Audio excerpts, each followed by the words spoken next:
abana burya ni education yaronka kiri muto rero aba bajene bacu tubigishe ko bashobora kuronka ubuzima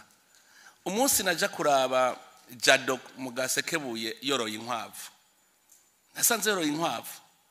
hanyuma ndabaza abavyeyi biwe nimwebwe murabona akamaro uwo mwana bamariye kuri ubworozi bw'inkwavu bati ego cyane none munsi uwo muhungu nagiye numva bambwira ko afise itongo rya 10 hectare ryavuye muri za nkwavu ubu yamase yari yarabuze aho yashorera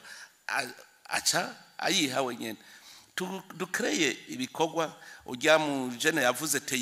Teise n'igikorwa abanyagisagara bari nibo bari kwiruka cyane kuri Teise niyo yoroshe cyane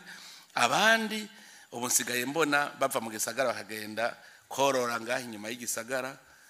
utwo twose nuturushoka mugagenda bahaye twiyo nkubu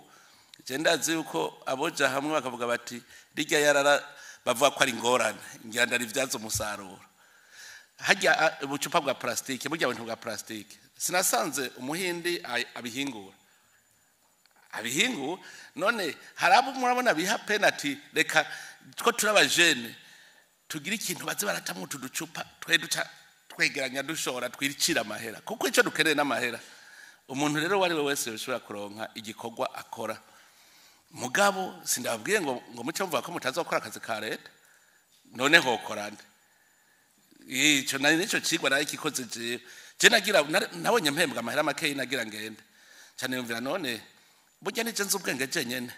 mbega nogenda nundi akagenda ninda azosigara ariko arakora ninda azosigara acunze umutekano mugabo je hari ico ncamvuga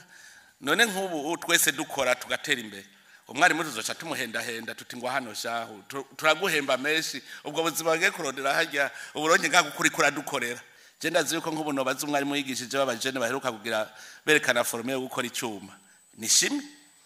ndazi yuko umwari yabigishije nkovuze ngo yigishijwe nandi uzavuga ari ko arivuga ngo urya ngo c'est mon produit bugabo atakiribwo ntavuga ko yabwigishije irifo uko nabarimo batangura kuba fier